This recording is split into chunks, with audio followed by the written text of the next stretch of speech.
Hey guys, welcome to Jaxbeautifulyou. In today's video, we're going to be talking about blind buy fails.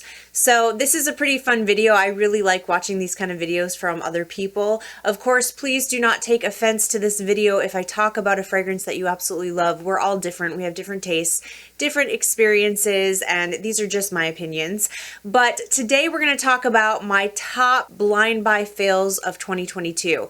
Now, not all of these fragrances were released in 2022. They just so happened to be fragrances that I tried this year, and they did not work out for me. If you're new here, hi, my name is Jackie. Thank you so much for clicking on my thumbnail today.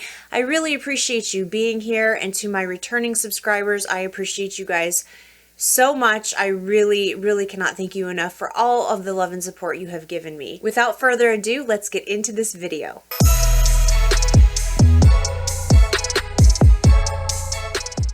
Alright guys, so the first fragrance is the only bottle that I actually still physically have. I have decluttered all the rest of them, but I haven't done a declutter where this one has made it yet, but I do have a declutter video coming soon, so stay tuned for that. But this is by Haramain, and this is Amber Oud, the Tobacco Edition.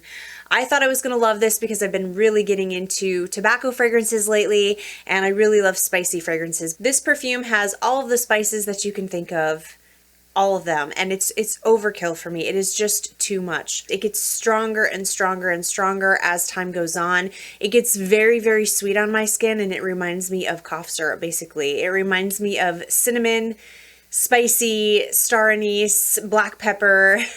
There's nutmeg, there's a strong dose of cloves in here, which normally I like. I'm a pretty big fan of cloves in my perfumes, but it's so strong in here that it just overpowers everything.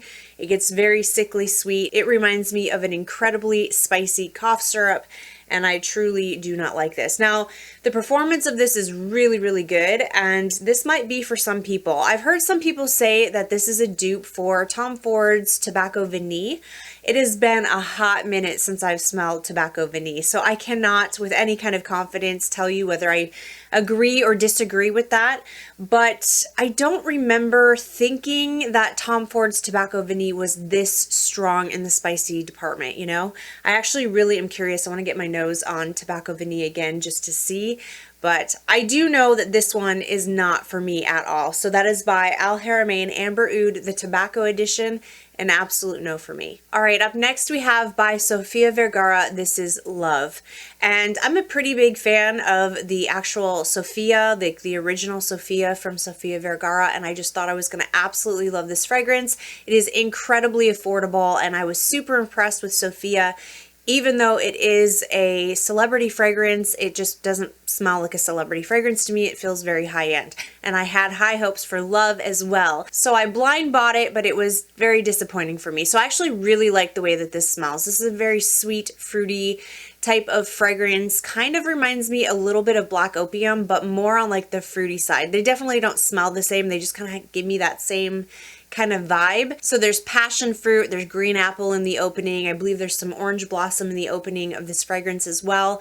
And it just gives this super delicious fruity vibe. But then you have coffee blossom, there's orchid, things like that in the mid. Definitely get a nice coffee vibe in the fragrance that I really truly did enjoy. And then in the base you have musk, you have some vanilla, I believe there's praline in there, maybe some amber wood.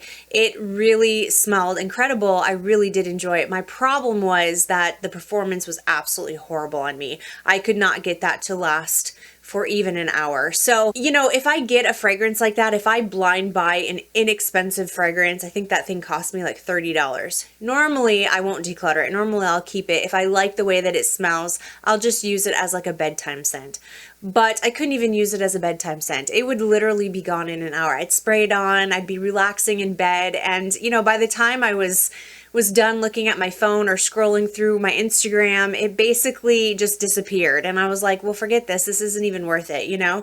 So I was just super disappointed. I got terrible performance out of that fragrance, and I found it to be quite frustrating. So I do really love the scent. I thought it was quite nice, but yeah, the performance just was disappointing to me. So I went ahead and already decluttered Love by Sofia Vergara. Another blind buy this year was by Lalique, and this is Soleil. I mostly got this for the bottle. The bottle is absolutely stunning, and it actually hurt a little bit to declutter this fragrance because the bottle is just that beautiful. And I really, really wanted to love this fragrance. I thought this was going to be a lactonic gourmand fragrance. There are notes like pear, there's milk in here, there's praline, there's candied almonds, there's caramel, all kinds of delicious gourmand notes that in theory I genuinely love. But what I got was the opening notes. So in the opening, you have mandarin orange, you have bitter almond, and you have cardamom. And that was really the only thing I could smell throughout the entire wear of the fragrance. It had pretty good projection, pretty good longevity, but what I got from the fragrance just was not doing it for me. It smelled like a cardamom heavy orange juice to me, like a bitter cardamom heavy orange juice, and I did not enjoy it at all. It was not nearly as sweet, not nearly as gourmand, not nearly as lactonic as I expected, and it was just a disappointment for me. My nose just was not picking up any of those other notes. Now, I did try on several occasions to wear that fragrance. I thought maybe if I just let it sit for a while that I would eventually end up smelling the other notes. Maybe it just needed to macerate. I tried all of that. I let it sit. I tried it in different occasions. I tried it during different weather. It just never worked out for me. So I did eventually declutter that one, even though it was painful, because that bottle is absolutely stunning. All right, another fragrance that the bottle was absolutely stunning, and probably my favorite bottle that I've ever owned, is by Givenchy, and this is Ange au Demon. And I absolutely loved the bottle. I absolutely thought it was just a work of art, like so stunning. Just that ombre effect from, you know, dark to light. It was absolutely my cup of tea. Just right up my alley, and I was really, really debating keeping that fragrance for the bottle alone. Now, I did get the reformulated version, and I have heard from many people that the original Ange au Demon is just exquisite, and it's a shame that I didn't get a chance to try that. I do not particularly like aromatic or herbal types of fragrances, and this one had a lot of like herbal aromatic touches to it, so it just wasn't for me. It's not that it's a bad perfume by any stretch of the imagination, but for me, it's just not to my taste, if that makes sense. So in the opening, you have saffron, thyme, there's mandarin orange, and I think the thyme in the opening was part of that kind of herbal aromatic touch that I wasn't really enjoying. There's also lily, which I'm kind of iffy about, ylang ylang, and orchid.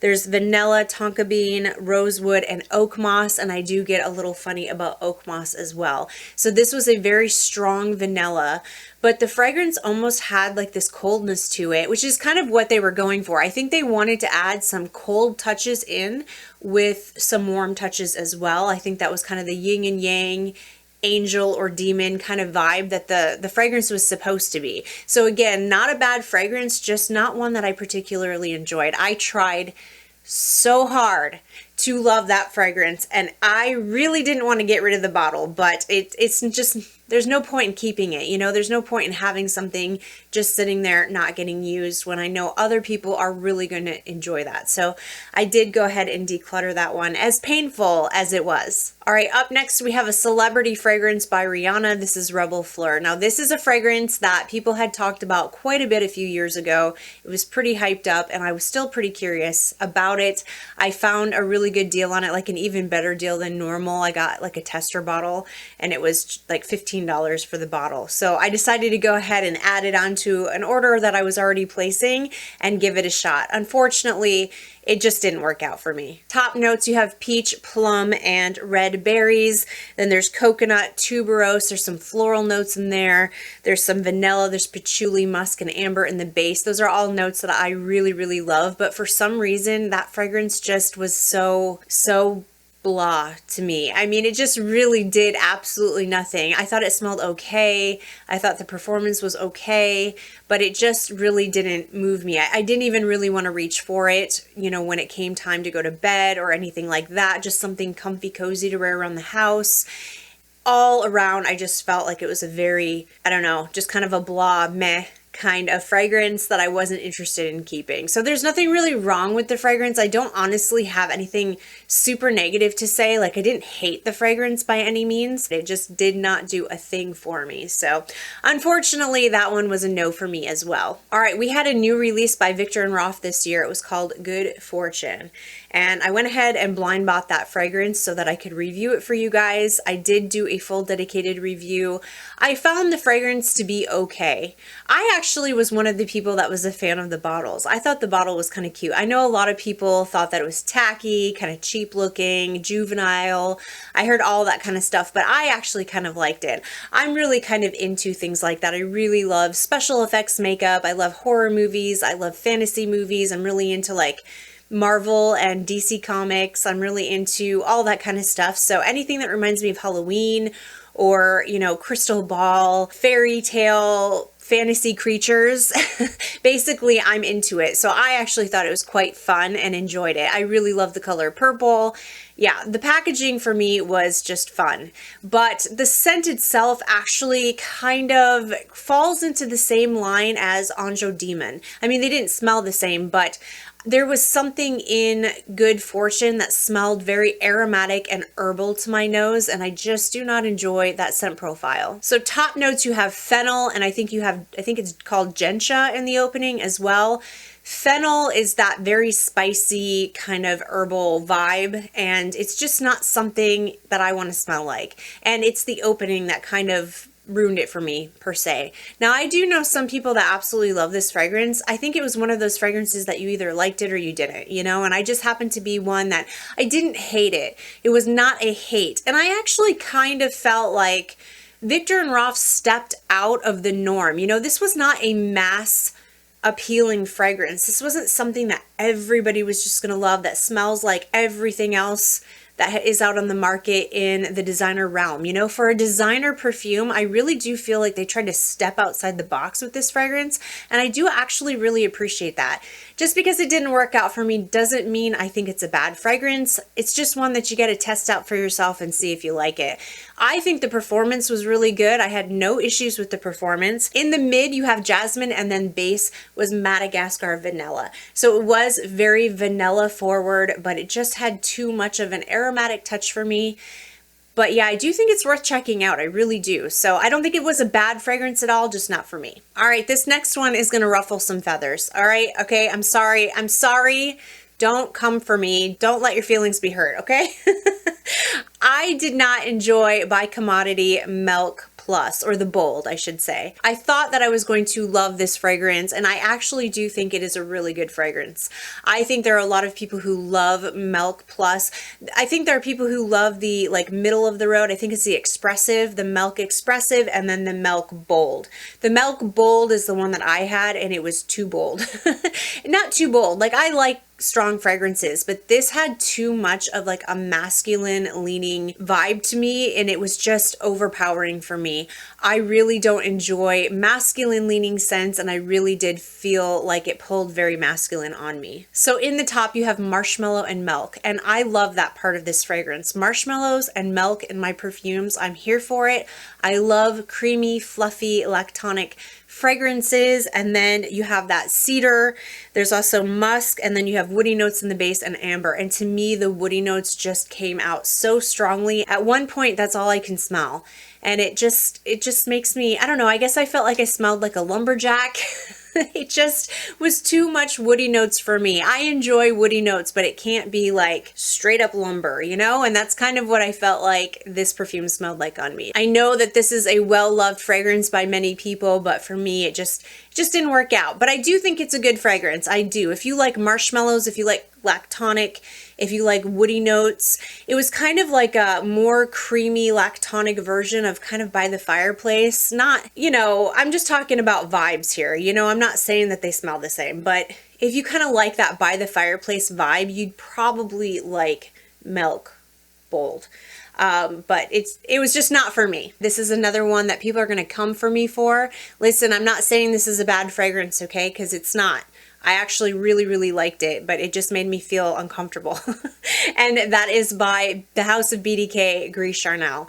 This fragrance just was, it just was too masculine leaning on me. I know so many people love it, and I do recognize how beautiful this fragrance is. I really do. But again, the woody notes in this fragrance just kind of took over, and it smelled very, very masculine on me. I know a lot of women who enjoy Gris Charnel, so take my opinion with a grain of salt. Not just on this fragrance, on all the fragrances. Take all of my opinions with a grain of salt, because they are just my opinions. They're not fact. So in the opening, you have cardamom, fig, and black tea. I did get quite a bit of that fig. I actually really liked the opening. This fragrance has a lot of cardamom in it, which is not always my favorite, but I really enjoyed it in this fragrance. Then there's iris, there's vetiver. In the dry down, there's sandalwood and tonka bean, and sandalwood is always a woody note that I absolutely love. But I think there was something in the vetiver and the sandalwood mixing together, maybe with that black tea, that just kind of, yeah, it felt like a men's cologne on me. So not for me. It's a great fragrance. I definitely think that people should check it out, get your nose on it, because it is unique and it is something that is very loved by a lot of people, and for good reason.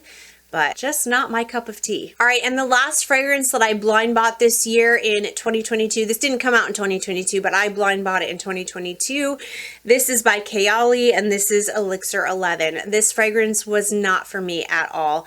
This is definitely my least favorite Kayali fragrance that I have tried. I actually really enjoy almost all of the other fragrances from Kayali, but this one was a hard no for me. So top notes, you have rose petals and red apple. Now, I tried as hard as I could to smell that red apple, and I could not smell it. So many people said they get red apple in this.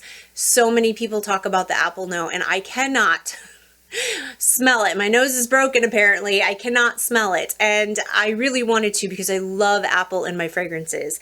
Middle notes, you have May Rose and Jasmine Sambac, and then in the base you have Patchouli, Amber, and Vanilla. Now normally I love those base notes. I am a huge patchouli fan. I love amber and I love vanilla. So in theory, the notes are right up my alley. So to me, the patchouli in here is not the type of patchouli that I enjoy. I normally like a patchouli that is very clean smelling, very warm, it makes the fragrance smell dark and sexy, but it doesn't, I don't like patchoulis that lean into the earthy realm.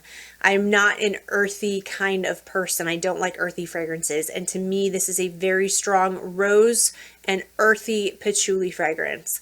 And I just did not care for it at all. Again, not a bad fragrance at all. This is actually a really good fragrance. The performance was really good. I smelled this on me for longer than I wanted to.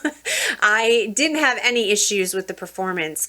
I just don't personally like the way that this perfume smells, not because I think it's bad, but because it's just not to my taste. So if you like rose fragrances and you like strong kind of earthy patchoulis, if you like earthy kind of fragrances, I think you'd actually really like this fragrance, and I do recommend you check it out. It's just not to my taste.